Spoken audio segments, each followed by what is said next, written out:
algo que yo siempre he admirado de estas personas es el amor al trabajo, y hoy en día yo creo que siguen teniendo el mismo amor por el trabajo que hacen. Bienvenidos a un nuevo episodio de Conversaciones DLC, un podcast de lo cotidiano y lo no tanto. Yo soy Efraín Mendicuti y, como saben, he creado este espacio para conversar con distintos líderes de pensamiento, negocios, educación y cultura en el mundo de habla hispana, y compartir con todos ustedes cómo estos líderes, con su trabajo, experiencia y ejemplo, nos muestran la forma en la que todos nosotros podemos hacer en nuestras vidas de lo cotidiano algo extraordinario. ¡Comenzamos!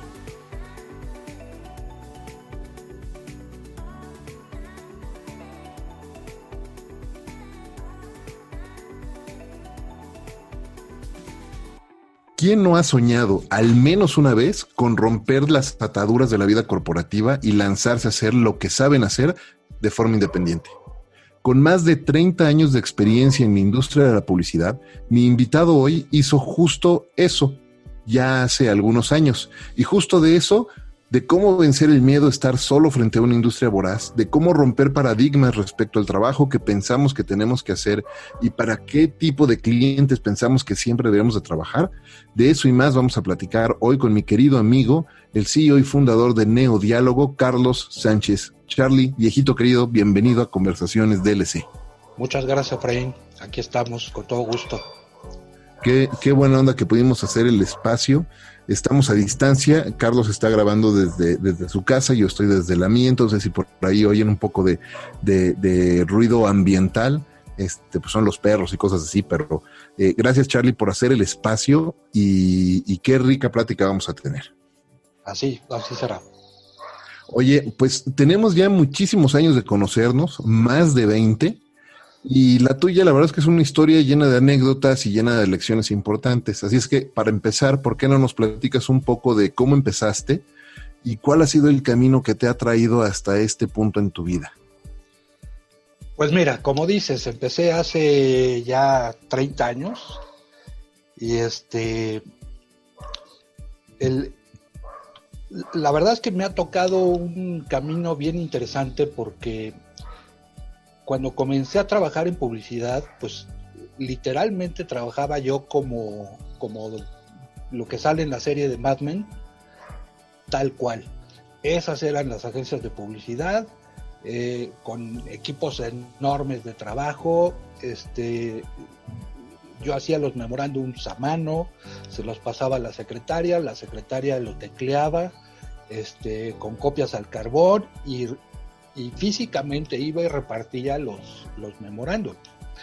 Entonces, la verdad es que sí doy gracias a Dios de que me tocó vivir varias etapas, toda la transformación, pues desde lo que te digo, desde hacer los memorándums en máquina de escribir con copias al carbón y repartirlas físicamente las copias, hasta el día de hoy, ¿no? Entonces comencé yo en Ogilvy, ahí estuve varios años, y fíjate cómo han cambiado las cosas. Cuando yo comencé en Ogilvy tenía como un programa de trainees, y entonces cada 6 meses o algo así agarraba a 10 chavitos que no recibíamos paga, y estábamos todos juntos trabajando, y pues prácticamente desde el principio nos decían, al final, después de 6 meses, 1 o 2 se van a quedar del grupo. Entonces, pues sí era un poquito estresante saber que estabas compitiendo con la gente con la que trabajabas, y además, te digo, no había sueldos, pero sin embargo, la parte de farándula de agencias de publicidad en esa época yo creo que estaba en su apogeo, y entonces diario era ir a comer, a beber, a restaurantes buenos, caros. Entonces literalmente había que invertir mucho para poder trabajar. Y bueno, tuve la fortuna de haberme quedado, y comencé a trabajar para Mattel, para hacer todos los comerciales de Mattel. Bueno, pues vienen hechos de Estados Unidos, pero hay que doblarlos. Entonces hablamos se hacían alrededor de 100, cada temporada eran alrededor de 100 comerciales entre las Barbies y los Hot Wheels y todo eso. Y entonces había que traducir pues no solo el texto, sino también las cancioncitas que se hacían de los juguetes y todo eso. Y entonces eran encerrones más o menos como de un mes completo en estar en el estudio de grabación, ¿no? Pero entonces experiencias muy muy interesantes, y ahí me pasé a BBDO a trabajar con Pepsi varios años, y también un estrés impresionante. Eran las épocas de las guerras de la guerra de las colas en pleno, y entonces era una época en donde prácticamente lo único que hacía tanto Pepsi como Coca eran promociones. Las promociones, no sé si recordarás, las de Junta Mitades, Pepsi Lotería, me tocó sacar los pepsilindros, y también toda esa época hubo cambios interesantes, porque se dio el cambio justo de las botellas de vidrio a las botellas de plástico. Y entonces, por ejemplo, pues en todas las promociones que hacíamos, decíamos, junta 3 corcholatas más 5 pesos para obtener el pepsilindro o el vaso, lo que fuera. Y nos encontramos con que las corcholatas dejaron de existir, porque entonces ya pasamos a las botellas de plástico, ya no tenían corcholatas, y entonces tuvimos que inventar el término taparrosca. Entonces lo inventaron ahí en la agencia. Lo inventamos ahí, igual obviamente el nombre pepsilindro, todo ese tipo de cosas me tocó, y la verdad es que ahí sí fueron aventuras muy muy interesantes, ¿no? Trabajar, no sé, con Verónica Castro, con muchísima gente famosa que contrataban para hacer las promociones. Entonces, inclusive me tocó traer a Michael Jackson. Fue uno de los primeritos conciertos ahí en el Azteca. ¿En el del Estadio Azteca? Ajá. Entonces, todo ese tipo de cosas hicimos ahí con Pepsi muy, muy interesantes. Y después de eso, tuve que tomar una decisión. Sí me fue un poquito difícil tomar la decisión, pero hoy en día me alegro mucho de haberla tomado, y fue pasarme a lo que antes se llamaba mercadotecnia directa, y me fui a Wunderman.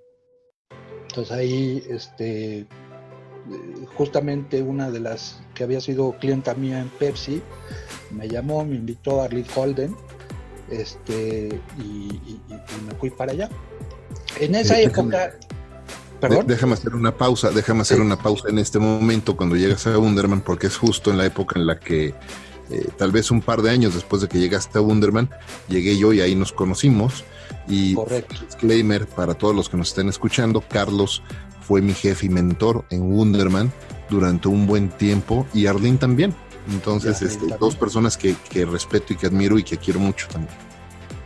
Correcto, pues y fue un poquito una apuesta, porque en esa época la verdad es que por alguna razón se tomaba la mercadotecnia directa, la tomaban los publicistas como que los de mercadotecnia directa eran los publicistas de segunda categoría.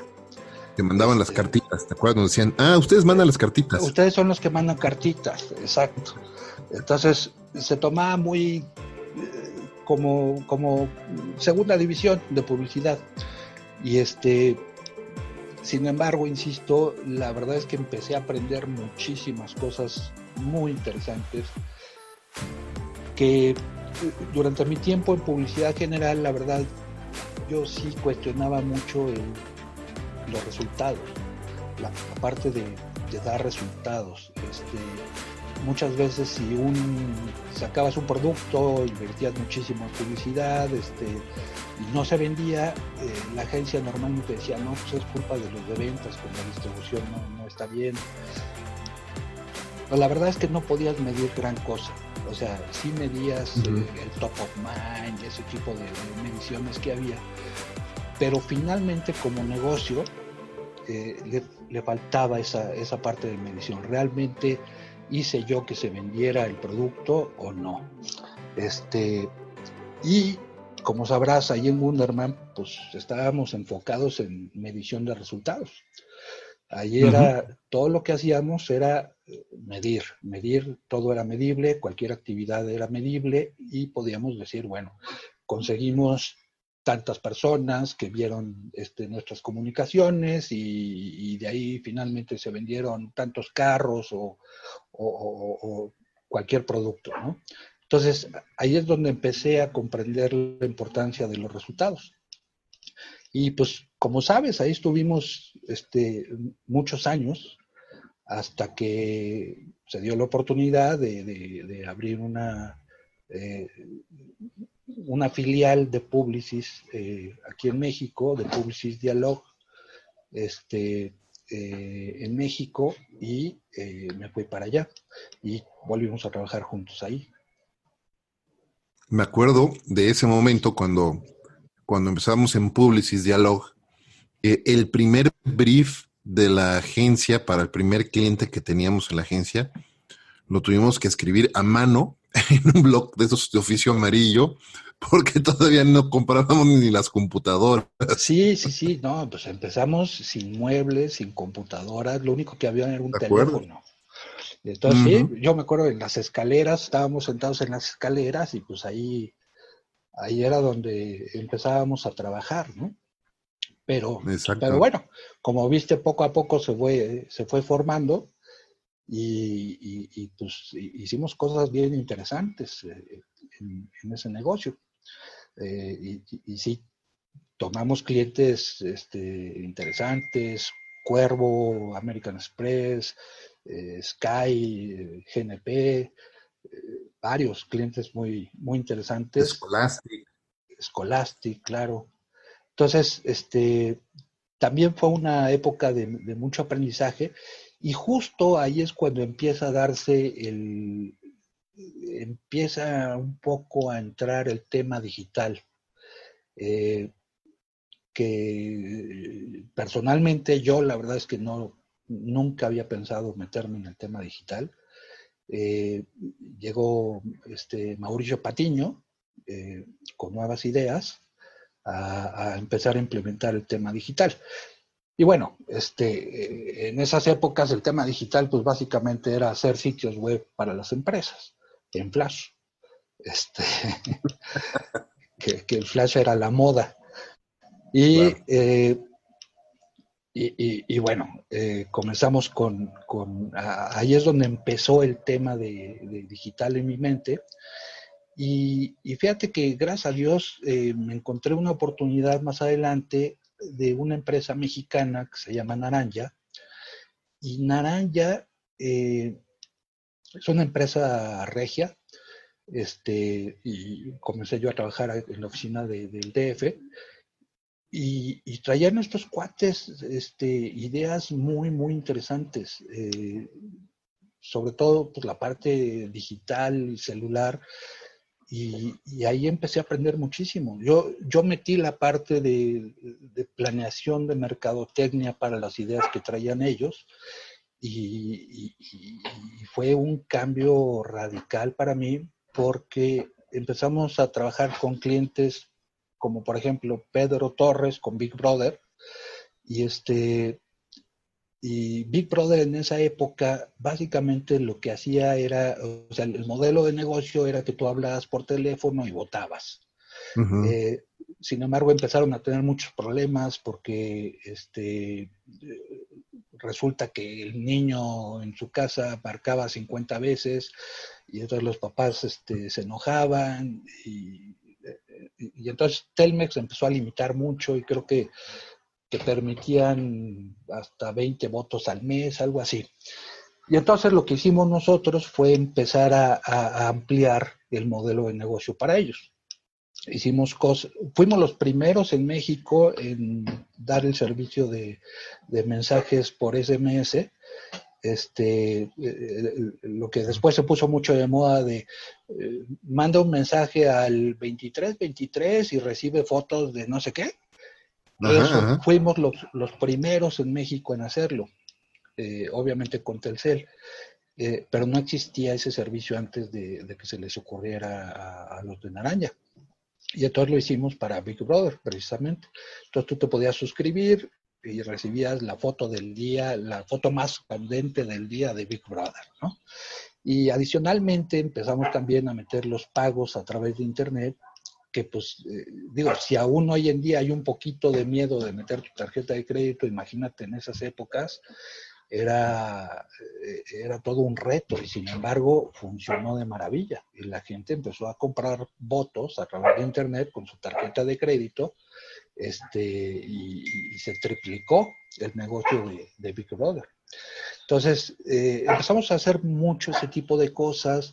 Trabajamos, por ejemplo, con las Chivas de Guadalajara, y hacíamos cosas como concursos en el medio tiempo, en las pantallas se hacían algunas preguntas, la gente podía contestar por el celular y se ganaba una playera y bajaban en ese momento al campo a recibir su premio de parte de algún jugador.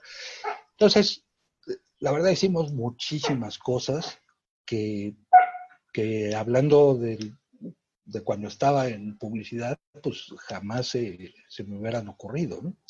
Entonces ahí comenzamos mucho a conocer que existían muchos nuevos medios y sobre todo, igual Naranja está muy enfocado en resultados, sobre todo resultados económicos. El modelo de Uh-huh. ellos está muy enfocado en un partnership.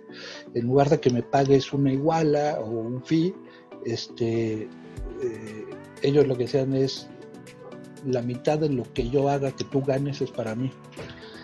Y entonces les funcionó muy bien. Entonces la mitad de lo que ganaban los clientes era para Naranja. Y, y era un modelo muy interesante porque pues los clientes decían, bueno, yo no voy a tener que invertir, y solamente voy a pagar si gano. Entonces, Uh-huh. entonces les funcionó muy muy bien y hubo muchísimos proyectos con Televisa y muchísimas cosas. Algo que me gusta mucho de la historia que nos estás contando es cómo fue el paso precisamente de hacer comunicación y sacarla allá afuera para todo el mundo y su tía a empezar a medir los resultados y algo que siempre platicamos aquí en conversaciones de LSA y que lo hemos platicado tú y yo muchas veces fuera de micrófonos y platicando entre nosotros, es cómo el marketing digital no es otra cosa más que la evolución natural del marketing directo y del CRM, ¿no? ¿Sí? Y cómo todos los principios por los que hoy nos guiamos en marketing digital, pues son básicamente los que aprendimos allá en los 90s, con marketing directo, con marketing relacional. Y te acuerdas, por ejemplo, en Wunderman, cuando manejábamos pues toda la base de datos de marketing de Ford y toda el call center de Ford que estaba ahí y todos los envíos de correo directo, y era increíble hacer estos envíos que se mandaban por el servicio postal mexicano y se tardaban 3 meses en llegar y otros Correcto. 3 meses en regresar, ¿no? Y Correcto. cuando estaba terminando la campaña de lanzamiento de la Winstar 97, pues ya estaban siendo la 98, ¿no? Sí, sí, sí. Casi. Sí, y la medición algo de resultados. Que era, ¿no?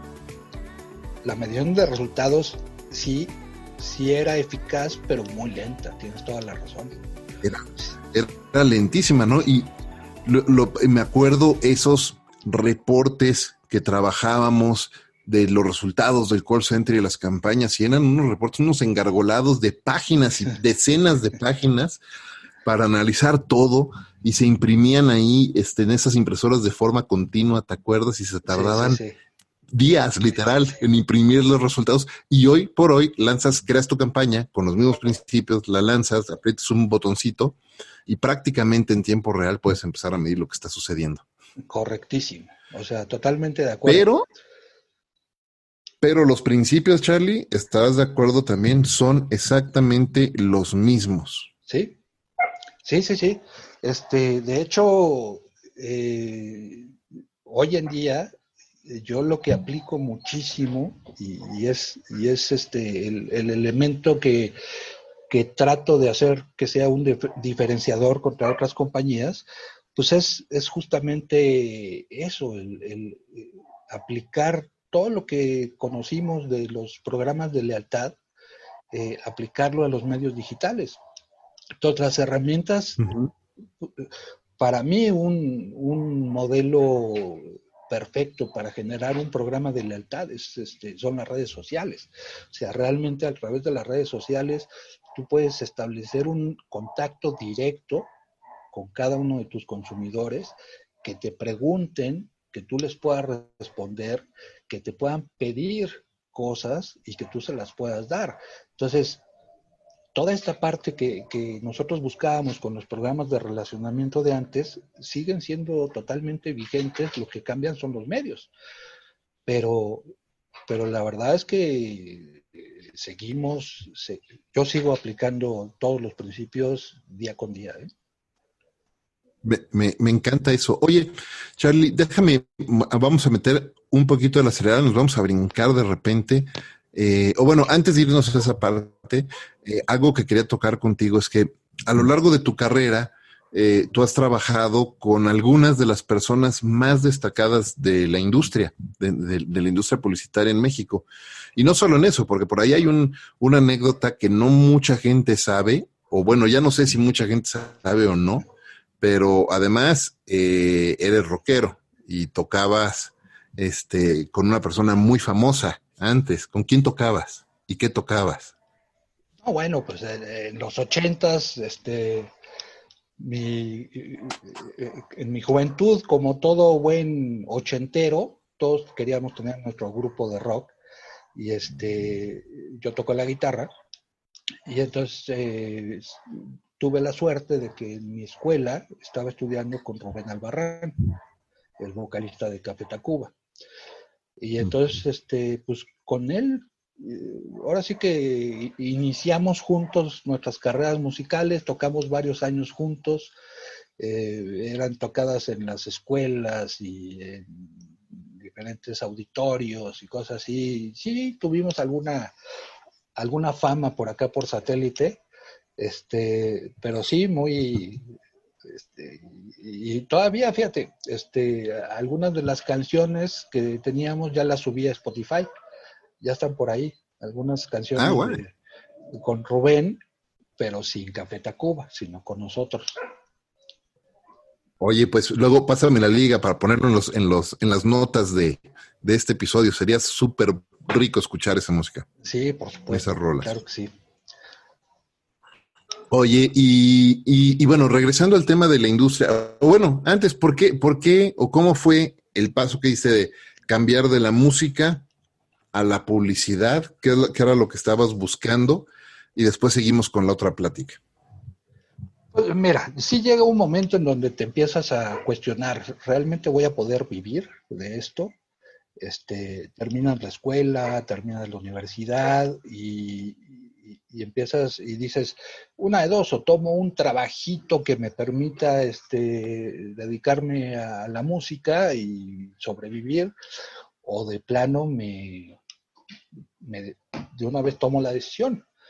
Fíjate que tanto Rubén como yo entramos a agencias de publicidad. Él estuvo trabajando, Rubén era diseñador gráfico en Leo Burnett, no sé si sabías, pero No, esa no me la sabía. sí, estuvo en Leo Burnett y él sí agarró y dijo, esto no es lo mío, y renunció como al mes y, y se dedicó de lleno a la música. Y yo no, yo sí decidí seguir. Me gustó bastante el ambiente, el trabajo y me quedé. Muy bien.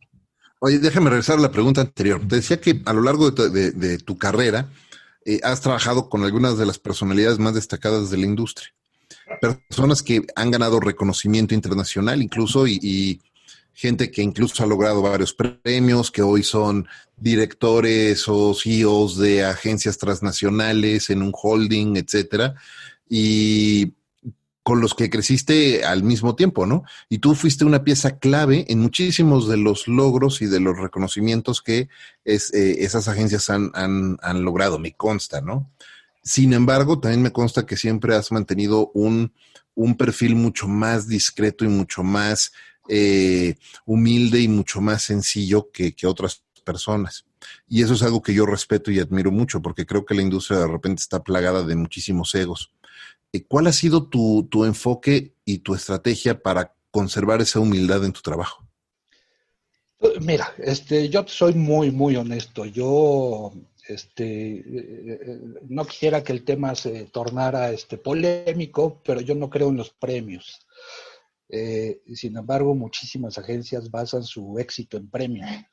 Eh, Te vuelvo a decir, la verdad es que lo que a mí me gusta hacer es medir resultados y resultados tangibles de las campañas que hagamos. Y esto ha sido desde siempre. Entonces, eh, me, aunque he estado en campañas ganadoras de premios, la verdad es que nunca ni siquiera lo incluyo en mi currículum ni en nada, porque no sé, es personal, no comulgo mucho con las ideas de si soy la agencia más premiada del mundo, entonces soy la mejor agencia. No, yo creo que el trabajo se mide en resultados que el cliente pueda ver. Y al final todos los clientes lo que quieren es vender más, ¿no? Entonces, fíjate, Claro. ahorita que mencionas eso, por ejemplo, también estuve tocando con Héctor Fernández de, de Ajá. YNR, con él, estudié en la universidad con él en Anáhuac y estuvimos tocando también algún tiempo. Bueno, él cantaba en esa época. Entonces tuvimos ahí Sí. también, la parte rockera también la compartí con él en algún tiempo. Entonces, Sabía que él también había sido rockero, pero no sabía que habían cantado juntos o habían tocado sí, juntos. sí, estuvimos un periodo de tiempo, un rato estuvimos tocando ahí juntos, y luego ya partimos caminos y nos volvimos a encontrar en la publicidad, en BBDO, Mira, qué bien, justamente. qué, qué bien, qué bien, qué rico. Oye, durante todos estos años has tenido oportunidad de nuevamente colaborar con muchos grandes profesionales. ¿Cuáles serían una o dos lecciones que has aprendido de estas personas y que hoy usas en tu día a día todavía? Pues mira,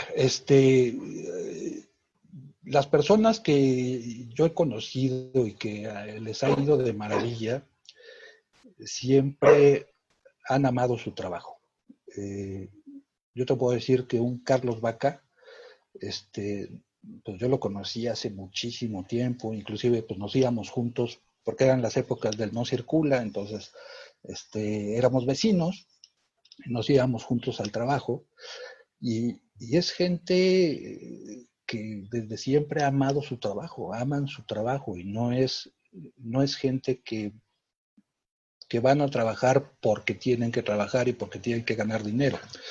Entonces, algo que yo siempre he admirado de estas personas es el amor al trabajo, y hoy en día yo creo que siguen teniendo el mismo amor por el trabajo que hacen. Ujú. No lo han perdido y trabajan y me consta, trabajan con la misma pasión que trabajaban hace 20, 25 años Correcto, o más, correcto. ¿no? Siguen con el mismo ímpetu. Charlie, algo que a mí me ha gustado mucho de tu carrera, cómo has desarrollado tu carrera, siendo amigos de tantos años, es cómo la has desarrollado y cómo fue el cambio que hiciste de trabajar con algunas de las más grandes marcas de pues, prácticamente todas las verticales. O sea, si pensamos en finanzas, American Express, GNP, etcétera. Si pensamos en autos, Ford y algunas otras marcas por ahí, si mal no recuerdo también. Si pensamos en marcas de consumo y algo que me gustó mucho es cómo pasar de estas grandes marcas y de estas grandes agencias que buscaban esos premios todo y de repente decides cambiar las reglas del juego para ti abrir tu Sí, propia opción y empezar a hacer un trabajo distinto. Tengo tres preguntas para ti en ese sentido, ¿no? Cuando decides independizarte y abrir tu propia agencia y cambiar un poco el perfil de los clientes con los que trabajas. Y la primera pregunta es, ¿por qué la decisión? La segunda pregunta es, ¿cuál ha sido la gran recompensa que dio esa decisión y ese esfuerzo que has estado haciendo en los últimos años? Y por otro lado, en tercer lugar, el otro lado de la moneda, ¿no? ¿Cuál ha sido el gran reto o riesgo de hacerlo? Entonces empezamos por la primera, ¿por qué la decisión? mira, la decisión se da justo cuando empieza a darse un cambio digital importante en la industria, eh, y decido que tengo algo de experiencia en eso y yo ya no estaba tan contento con seguir siendo empleado. Fueron más de 20 años siendo empleado, llegando a las 9 y saliendo a la hora que se pudiera, porque además a ti te ha de haber tocado, si salías a las 6 te veían feo. Este, ¿Como entonces mediodía? sí, te tenías que quedar hasta las 8, 9 o más de la noche para que no te vieran feo. Entonces, se empieza a dar el cambio digital, empiezan a tomar fuerza las redes sociales y nadie sabía qué iba a pasar con las redes sociales. Entonces, pues decido independizarme y empezar anteriormente a yo tomar la decisión de independizarme, comencé con un experimento en las redes sociales y hice los satelucos, que básicamente era una comunidad, empecé a crear una comunidad. En ese entonces, te hablo de hace unos 12 años, el término sateluco era un despectivo hacia los de satélite. Entonces yo decidí tomar el término sateluco y convertirlo pues en una característica buena, ¿no? Y entonces con toda alevosía decidí usar el término satelucos, que era despectivo. Y esta comunidad empezó a crecer muchísimo, y lo que hablábamos ahí, o lo que hablamos, todavía existe la comunidad, para los que quieran, los satelucos en Facebook, en Instagram, en Twitter, eh, ahí está. Y y hablábamos mucho de los temas que a mí me tocaron en mi juventud, de los 80s, lo que era el satélite de los 80s y las aguas de la zona azul y los arrancones y los conciertos y todo ese tipo de cosas. Y hablábamos de los grupos de rock que salieron de aquí de satélite.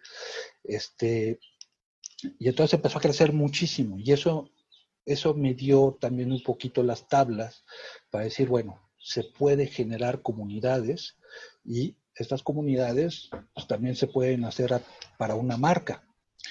Y, y te digo porque durante mis últimos años yo intenté convencer a clientes de que entraran a las redes sociales y se negaban. Decían, ¿para qué? Las redes sociales van a durar un mes.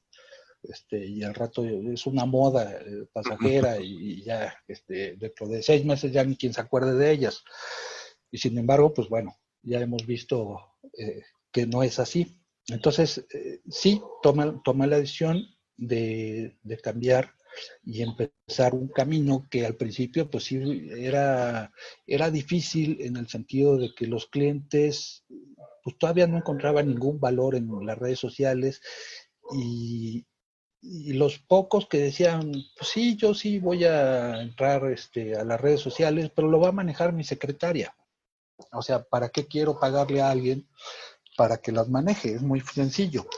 Y entonces era una labor de convencerlos, de explicarles que finalmente es un medio de comunicación y así como se pone mucho interés en los detalles para hacer un anuncio de radio o un anuncio de televisión, pues lo mismo sucede en las redes sociales. Finalmente te vas a comunicar con muchos de tus consumidores y necesitas tener un plan, una planeación, necesitas tener mediciones de qué es lo que sucede y de qué manera se habla de ti en Internet, ¿no? Entonces, pues ese fue el motivo del cambio y por ahí comenzamos, ¿Y, y específicamente con redes sociales. cuál ha sido la gran recompensa que has visto en estos años de hacer eso? Te tengo otra pregunta, además, que es ¿cuál ha sido tu proyecto favorito y qué lecciones te ha dejado? Pero antes de pasar a eso, ¿qué recompensa has obtenido o qué has cosechado de tomar esa decisión? Mira, son dos áreas. Primero te hablo del familiar. A la hora yo de independizarme, realmente me di cuenta de todo el tiempo que le había quitado a mi vida. Desgraciadamente yo vivo en satélite y entonces pues toda mi vida tenía yo que desplazarme pues a Polanco, a Bosques, a Santa Fe, a todos esos lugares que es donde están las agencias y donde están los clientes. Entonces, pues diariamente yo estaba perdiendo alrededor de 4 horas nada más en ir y venir.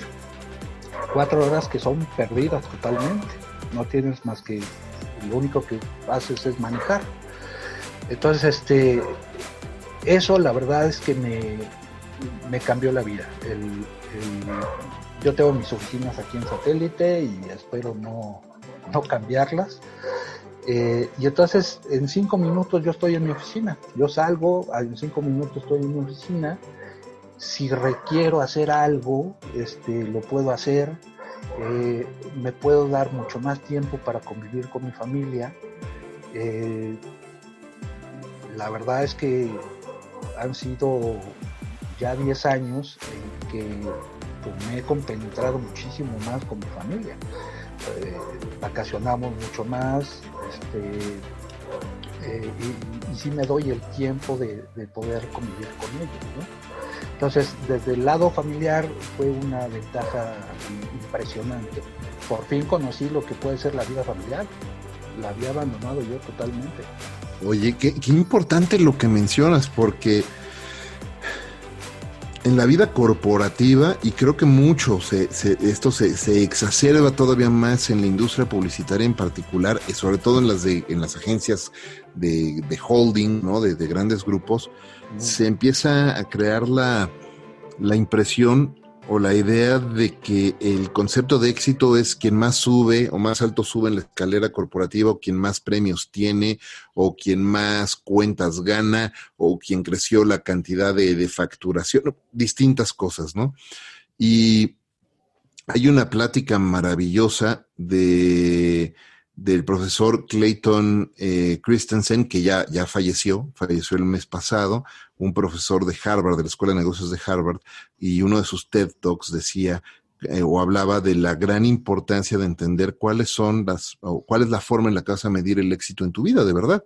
Y él decía, el éxito no es justo esos accolades en el trabajo y tener la oficina en la esquina con baño privado y sala de juntas hacia adentro de tu oficina. No, el éxito es ver cómo tu familia está segura, está sana, va creciendo, estás con ellos, se conocen, se protegen, se cuidan, están unidos, y las cosas que realmente importan, ¿no?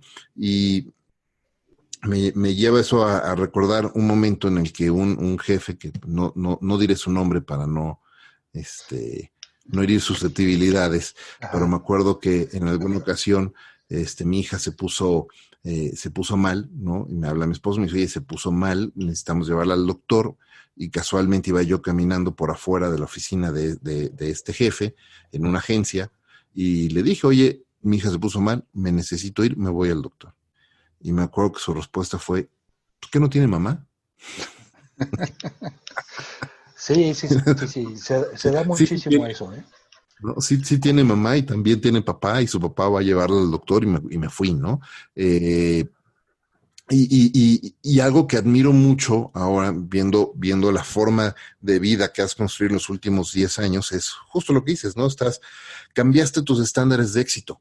Sí. ¿Cuál fue tu estrategia? ¿Por qué? ¿Cómo viviste eso? Y al mismo tiempo, eso viene acompañado de distintos retos, porque no todo es color de rosa, estoy seguro.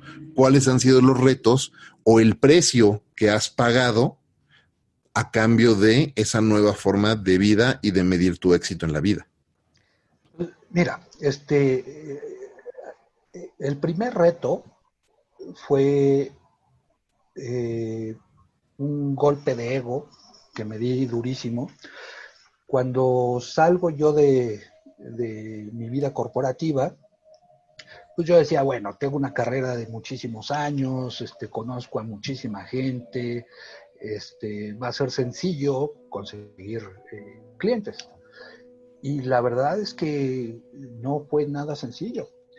Comencé yo a buscar clientes, citas, y, y como ya no eres el vicepresidente de la agencia y ese tipo de cosas, entonces te cuesta ya muchísimo más trabajo conseguir una simple cita. Entonces, el primer reto fue conmigo mismo, darme cuenta que pues ahora tenía que escarbar yo solo y bajar el ego. Yo no estaba acostumbrado a tener que llamar 10 o 20 veces a alguien para que me diera una cita, y tuve que eso, quitarme todo el ego y decir, bueno, si es necesario hacer 50 llamadas, pues las voy a hacer. Y entonces el principio fue difícil por eso, por esa parte de ego que traes detrás. Y en el momento en que lo entendí, las cosas empezaron a dar. ¿Perdón? Pero ayúdame a profundizar un poco en eso, porque está súper interesante. Ok, entiendes el golpe de ego y que tienes que hablar 50 veces y tienes que pues, acostumbrarte a eso. Pero ¿cuál es la estrategia, o mejor dicho, la táctica, ¿no? Para ser un poco más prácticos, que pusiste en práctica, valga la redundancia, para lograr abrir esas puertas? Ya que te diste cuenta que el ego ya lo quité, y ahora, ¿cómo voy a hacer de forma práctica? ¿Cómo voy a lograr que abran esas puertas? Mira, de inicio, lo que yo pensé fue, voy a buscar marcas que conozco, marcas grandes, compañías grandes, y voy a tratar de vender mis servicios ahí. Me di cuenta que era muy difícil, y las marcas grandes están muy acostumbradas pues a las compañías de nombre grandote. Entonces, igual no voy a decir el cliente, pero hubo una compañía con la que trabajé muchos años, y, y me bloquearon, literalmente. Me dijeron que no podía yo trabajar con ellos porque no era una compañía grande. A pesar de que yo había hecho una presentación que les había gustado mucho, y la gente de marketing me dijo, entra, date de alta como proveedor, y a la hora de quererme dar de alta como proveedor, ahí es donde me dijeron, no puedes. Entonces, pues lo que hice fue empezar a buscar otro tipo de empresas, y empecé a buscar en los pymes. Y entonces, te puedo decir, mi primer cliente fueron unas grúas industriales. Entonces, después de venir de manejar las Pepsi y Ford y ese tipo de cosas, no me imaginaba yo yendo a visitar a gente de grúas industriales, y ellos fueron mi primer cliente. Eh, Continúo trabajando con ellos. Fueron mis primeros clientes y siguen siendo mis clientes preferidos por obvias razones, pero pero también fue eso, bajar el estándar de lo que tú quieres hacer. Y al empezar a trabajar con pymes, me empecé a dar cuenta de que se acoplaba mucho con mi forma de trabajar, en el sentido de que con las pymes pues normalmente trabajas directamente con el dueño. El dueño de una pyme pues no está tan interesado en generar awareness, ya sabes, ese tipo de cosas. El dueño básicamente quiere resultados y los resultados son ventas. Entonces, eso machó muy bien con el estilo de trabajo, con los aprendizajes que traíamos de la mercadotecnia directa, en donde pues básicamente lo que hacemos va enfocado en generar ventas y en poderlas medir. Y ahí es donde empecé a darme cuenta que el camino de Neodiálogo pues estaba enfocado por ahí, ¿no? Oye, pero entonces no bajaste el estándar, subiste el estándar realmente. Bueno, lo subí, sí, en términos de trabajo lo subí. Es un trabajo mucho más, te premia mucho más cuando tú ves la cara del dueño que está contento con lo que acabas de hacer. He recibido llamadas de clientes que me dicen, por favor, frena la campaña, ya no podemos con tantos leads. Ese tipo de cosas son la clase de problemas que cualquiera quisiera oír, ¿no? Entonces, la verdad es que ha funcionado muy bien. Oye, ahora, dentro de todo este cambio y de este cambio, digamos, cambio de estándar, sí. Cambio de estándar. ¿Cuál ha sido o cuáles fueron los retos que enfrentaste? ¿Tuviste el cambio de ego, el de tener el ego, ajustar tu forma de pensar, buscar otro tipo de clientes? ¿Qué otros retos has enfrentado en eso? Porque pues ya habías pasado por un proceso de startup con Publicis Dialog. Sí. Pero después pues no es lo mismo empezar el startup cuando hay una marca, una corporación atrás, que empezarlo tú solo, ¿no? Correcto. ¿Cómo fue ese camino? Mira, al principio, como te digo, sí fue difícil. En lo que yo encontraba cuál era el camino que quería seguir y el tipo de clientes. Entonces, pues así como mencionas lo de Publicis, pues mientras encontrábamos clientes estaba Publicis detrás apoyando económicamente, ¿no? En este caso no había un apoyo económico, entonces pues mientras más pasara el tiempo, más preocupante era la situación. Entonces, sí, al principio sí fueron momentos difíciles y fíjate que después, en cuanto empezaron a caer los clientes, el siguiente problema fue qué tipo de gente contrato. Porque, bueno, del ambiente corporativo nosotros sabíamos perfectamente que pues, si necesito un supervisor de cuenta, pues contrato un supervisor de cuenta o un creativo, o lo que sea. Aquí estábamos en un ambiente totalmente nuevo, en donde pues no requerías necesariamente a un ejecutivo de cuenta para manejar un cliente. Entonces empecé a buscar y experimentar y fíjate que encontré un perfil muy interesante en donde básicamente buscaba yo, lo primero que buscaba yo del currículum era una excelente redacción y ortografía.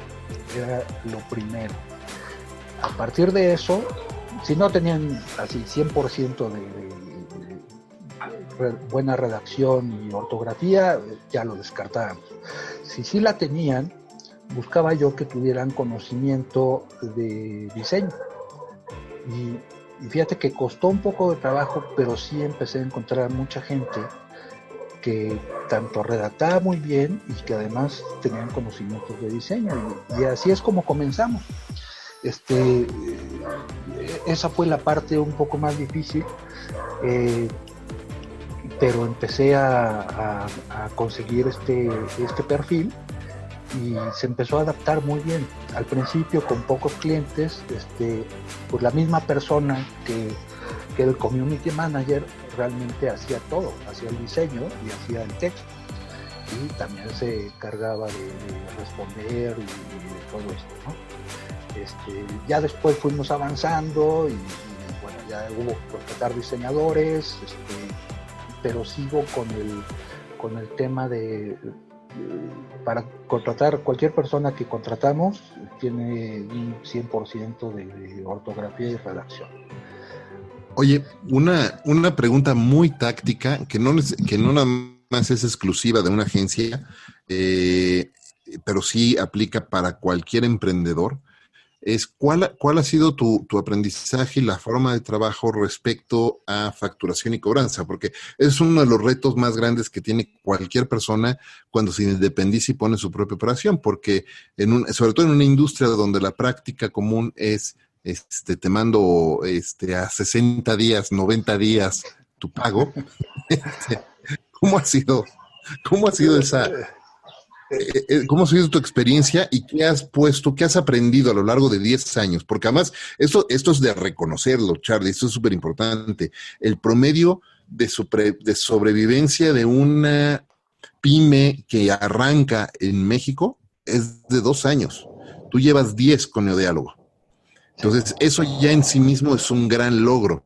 Y para poder subsistir, no nada más tenías que haber entregado un muy buen producto y hacerte de buena gente y buscar a los clientes correctos, pero también dentro de esa búsqueda de clientes correctos necesitas tener una estrategia financiera para sobrevivir. ¿Cuál ha sido? ¿Cómo lo has operado? Mira, una de las principales cosas que hice desde el principio fue firmar contratos. No, no hago trabajos, sino gano clientes. Y así me vendo. Sí, o sea, si a mí me hablan y me dicen, quiero que me hagas un sitio web, les digo que no. Yo hago un proyecto de relacionamiento que puede o no incluir un sitio web y redes sociales y campañas y lo que necesites. Pero lo que yo busco son clientes. Y busco hacer un partnership con ellos. Entonces, en términos generales, yo no trabajo sin contrato, son contratos anuales.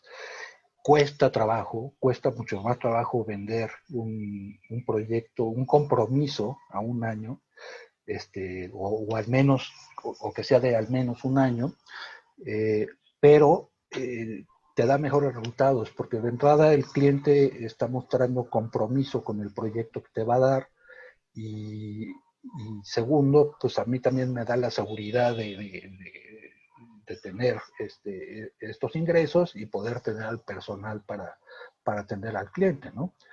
Porque si te encuentras, en este medio sí te encuentras mucha gente que te quiere contratar un mes o te dicen, enséñame a manejar mis redes sociales y luego ya lo hago yo. Ese tipo de cosas, pues la verdad es que no las evito. Entonces sí es un reto muy grande la parte de facturación y lo seguimos sufriendo porque sí hay clientes que siguen pagando a 60 días.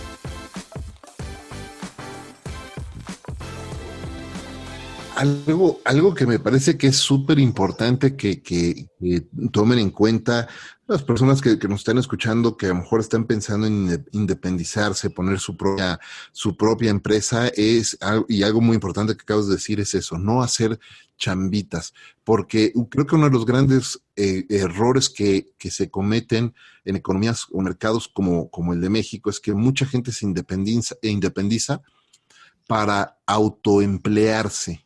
Y cuando te autoempleas, no te estás independizando, te estás esclavizando aún más. Entonces necesitas pensar en que estás montando un negocio, una empresa que va a generar ingresos, que incluso la empresa puede subsistir y generar sus ingresos sin que tú estés ahí metido. Y de hecho dicen por ahí, ¿no? Que esa es una de las grandes pruebas para decir, ok, esto ya es una empresa que está siendo productiva, que está siendo rentable y que es escalable, donde ya el fundador puede hacer un paso atrás y ver que las cosas estén operando y desentenderse hasta cierto punto. Y me parece que es algo que hay que aprender muchísimo y que eso implica, al verlo como una empresa, implica que necesitas que necesitas tener una estrategia financiera, necesitas tener a alguien que te apoye. Si bien como cuando empiezas tu negocio, pues tú eres el que factura también, el que hace las facturas y el que las lleva y las manda, tienes que tener también una visión de esto se tiene que acabar pronto porque necesito dedicarme al negocio y necesito poner a alguien que haga este tipo de trabajo en el día a día. Y después, ya que tienes a alguien que hace esa parte de la talacha contable y de facturación, necesitas después dar el siguiente paso y es, ahora necesito un director de finanzas. No nada más alguien que me cobre y me facture, sino alguien que me haga una estrategia financiera, y eso es como va creciendo el negocio. Sí, correcto. Fíjate, yo tuve la suerte de justo uno de mis clientes, eh, pues da todos los servicios de contabilidad y de nómina y de todo, como outsourcing, y entonces con ellos he estado trabajando toda esta parte y son los que me han ayudado muchísimo.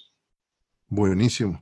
Oye, Charlie, el tiempo se nos está acabando, si lo puedes creer, pasa de volada y sobre todo cuando hay una plática tan rica. Sí, Pero tengo algunas preguntas adicionales que quiero hacerte dime. antes de irnos. La primera,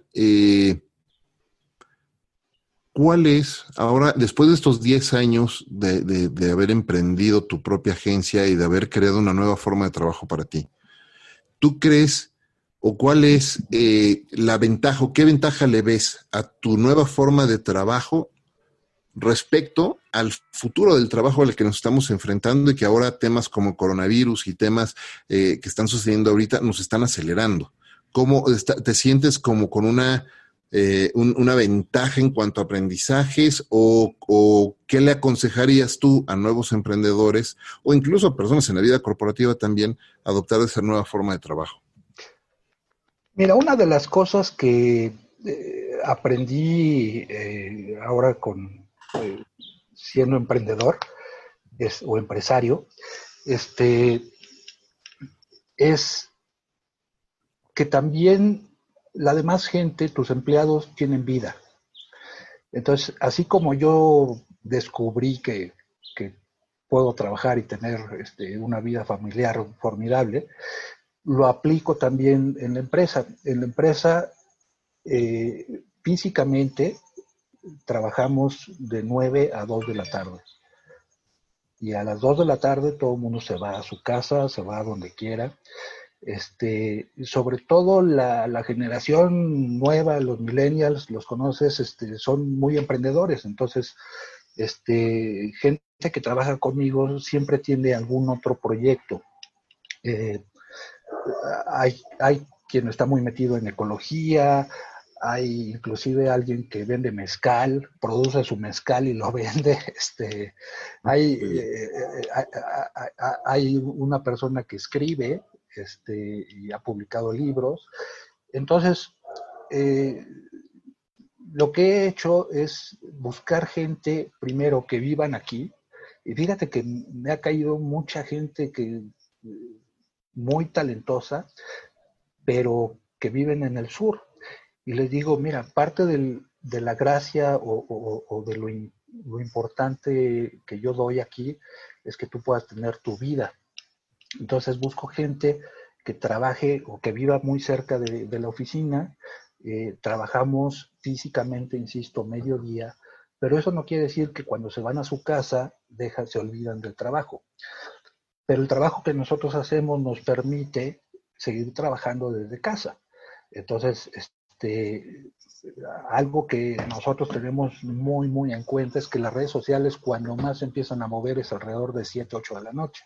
Entonces, la gente está trabajando a las 7 8 de la noche, pero en su casa o en donde esté, mientras tenga un celular en la mano, están trabajando y funciona de maravilla. Entonces, tenemos el compromiso de las personas, pero de mediodía, pero fíjate que se han comportado de manera muy, muy responsable. Yo te diría que el 95% de las personas que he contratado de esta manera han funcionado de maravilla. Si es necesario, manejamos, por ejemplo, muchas escuelas. Entonces, de repente, pues sí se dan, ahorita que mencionaste lo del coronavirus, pues de repente se dan cosas de que tembló y entonces nadie sabe si va a haber clases mañana o sí, y entonces ahí estamos a las 10 de la noche generando los comunicados que se van a publicar de que mañana no hay clases o mañana sí hay clases o ese tipo de cosas. Entonces, me ha funcionado muy bien que la gente puede tener vida además del trabajo. Y lo encontré yo para mí y eso lo aplico también para la gente que trabaja con nosotros. Me encanta eso y me parece que es importantísimo y la tecnología, las plataformas nos han cambiado la forma de ver el trabajo, de ver la vida y esos cambios no se quedan aquí, cada vez va a haber más y otra de las cosas que son súper importantes es que esos cambios además están siendo acelerados en este momento por situaciones que no esperábamos y entonces vamos a ver cómo nos vamos adecuando todas las empresas a esa forma de trabajo. Charlie, para ir cerrando el tema, ¿cuál ha sido de todos estos 30 años tu proyecto favorito y el que más lecciones te ha dejado hasta ahora? Híjole, está difícil. Casa Bella, no, ese no. Casabella, no. Bueno, fíjate que esa fue Es una una gran lección, ¿eh? sí, fue una lección interesante. Pero mira, como proyecto como tal, yo creo que uno de mis favoritos fue el tiempo que trabajé con Pepsi. Fue esclavizante, impresionantemente esclavizante, porque pues ahí sí tenías de repente que trabajar hasta sábados y domingos, pero los aprendizajes que me dejaron fueron muy buenos. Empecé a ver ahí fue mi primer acercamiento con los resultados. O sea, entraba la promoción y inmediatamente empezábamos a ver los incrementos en ventas. Ahí sí se veía de inmediato. Y entonces todo el equipo de trabajo, la gente que conocí, fíjate que todavía acaba uno de mis clientes de esa época, se fue hace mucho a vivir a Francia y desde Francia me contactó y me puso en contacto con una empresa que iba a venir a México, que iba a entrar a México, una empresa francesa, y se convirtieron en mis clientes. Wow. Entonces, sigo teniendo buenas amistades de esa época, muchas buenas amistades. Entonces, como proyecto, como tal, no sé qué decirte, pero como época de trabajo, fue de las más productivas para mí. Y ahorita yo te diría, Neodiálogo me está dejando aprendizajes día con día. Y mucho tiene que ver también, como dices, con la etapa que estamos viviendo. O sea, no te puedes despegar ni un segundo de aprender porque te rebasan. O sea, no me gustaría llegar al momento en que un cliente mío sepa más que yo de medios digitales. Entonces, tienes que estarte preparando continuamente y a todas horas. Todos los días. Sí, eso es muy, muy cierto.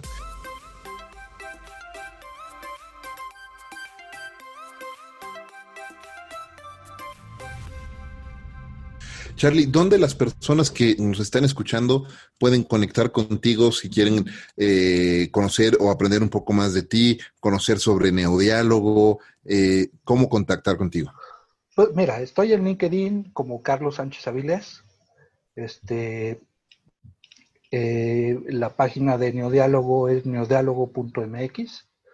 Y ahí están todos los medios de contacto, inclusive fíjate que en la página de Neodiálogo está el WhatsApp y ese lo manejo directamente yo, entonces también por el WhatsApp me pueden contactar directamente. Perfecto, muy bien. Pues vámonos a las últimas preguntas, porque te digo, el tiempo se nos acabó, ya nos estamos yendo a tiempo extra, lo cual está súper rico. Charlie, yo sostengo la premisa, y esto es una pregunta que le hago absolutamente a todos los invitados del programa, sostengo la premisa que todos, para poder ser productivos y seguir avanzando en los proyectos que tenemos, necesitamos hacernos de una serie de hábitos y de rutinas que nos permitan eso, tener energía y mantenernos bien para ser productivos. ¿Qué hábitos o qué rutinas has adoptado o tienes hoy y que has adoptado en los últimos años? Pues mira, algo que he aprendido, y no desde hace muchos años, tiene poco, es la meditación. Tú me conoces un poco y sabes que soy una persona sumamente aprensiva. Soy muy estresado, muy nervioso, muy preocupón. Y entonces, pues eso, sí empieza a minar tu salud y muchas cosas. Entonces, me he metido mucho con el tema de la meditación. Y entonces, todas las mañanas tengo una aplicación de meditaciones. Entonces, todas las mañanas la misma aplicación me escoge una meditación, y me la aviento. La misma meditación, si tengo algún problema en las noches para dormir, pues también hago meditaciones en la noche. En cuanto a rutina, fíjate que me levanto muy temprano porque, bueno, me despierto muy temprano porque mi esposa trabaja, se va de la casa a las 6 de la mañana. Entonces, entre 5 y 6 yo ya estoy despierto, hago mi meditación, tomándome un cafecito y, y me doy 10 minutos para pensar lo que voy a hacer hoy. Esos son 10 minutos que realmente me enfoco en pensar, hoy tengo que hacer esto y esto, y me pongo, digamos, 3 metas en el día, que pueden ser metas muy sencillas, ¿no? Como, hoy le tengo que hablar a tal persona, pero el chiste es cumplirlas. Claro. Y al final del día te vuelves a dedicar 10 minutos y checas si hiciste esas 3 cosas o 5 cosas que te planteaste. Uh-huh. Y básicamente es esa la rutina que aplico, ¿no? Pensar y pensar positivamente te ayuda mucho. Si vas a tener una junta importante, visualizarte en la junta presentando y que el cliente le va a gustar. Y la verdad a mí me ha funcionado mucho eso. Me encanta eso. Muy bien, muchas gracias por compartir eso. Charlie, la premisa principal de este programa es cómo grandes líderes como tú pueden hacer de lo cotidiano algo extraordinario. Así es que te pregunto, para ti, Carlos, ¿qué es y cómo haces en tu vida de lo cotidiano algo extraordinario? Lo que yo trato de hacer cotidianamente es vivir al máximo. Trato de aprovechar las cosas diario, hasta inclusive los problemas. Trato de convertirlos en oportunidades, ¿no? El año pasado fue un año difícil, creo que para todos. Se vino abajo un poco la economía y yo, por lo aprensivo que soy, me empecé cada vez a preocupar más y más. Y ahorita que decías tú de que te puedes retirar de tu negocio y hacer la prueba de ver si todavía sigue funcionando, pues fíjate que yo esto no lo sabe nadie, pero me tuve que retirar 2 meses. Me retiré 2 meses, literalmente fue un retiro para desestresarme totalmente. Y me di cuenta que el negocio podía seguir funcionando, fue una prueba, el negocio siguió funcionando y eso me tranquilizó mucho. Entonces, pues vuelvo a lo mismo, cada día trato de que lo cotidiano se convierta en algo extraordinario en mi vida. Simplemente el hecho de poder saludar a mis hijos cuando están aquí, trato de convivir con ellos lo más que pueda, platicar lo más que pueda. Tienen intereses muy distintos, tanto distintos de los míos como entre ellos, y trato de entenderlos, y eso me gusta muchísimo. Y simplemente una plática con mis hijos para mí es extraordinario. Me encanta, qué increíble poder pasar tiempo con la familia y aprender, y los hijos te enseñan tanto de ellos, del mundo y de uno mismo, que qué bueno que lo estés haciendo. Charlie, yo te quiero dar las gracias por acompañarme en este episodio. Antes de despedirnos, quiero hacerte un breve pero importante reconocimiento por ese cambio tan interesante que diste en tu vida, en medir la forma de éxito, de acercarte y pasar más tiempo con tu familia, de precisamente que sea eso lo que hace extraordinaria tu vida. De verdad te felicito por eso y por todo el trabajo que has estado haciendo.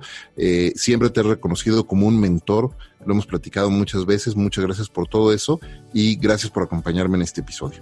No, pues muchas gracias a ti, y más que mentor, yo me considero gran amigo tuyo. Espero que sea de vuelta también. Por supuesto que sí. Y así como tú dices que has aprendido cosas, yo he aprendido muchísimo de ti también, y te lo Muchas agradezco. gracias. Muchas gracias, de verdad. Gracias a todos ustedes por acompañarnos también en este episodio de Conversaciones DLC. Gracias, como todas las semanas, al mejor café de México, Ricolto Café, por acompañarme en esta aventura de vida todos los días. Y recuerden, este es un programa semanal, así es que si no lo han hecho ya, suscríbanse de una vez y compartan este y todos los episodios de Conversaciones DLC, porque estoy seguro de que entre sus amigos y familiares hay alguna persona que se puede beneficiar muchísimo de las lecciones que estos grandes líderes como Carlos hoy nos están compartiendo.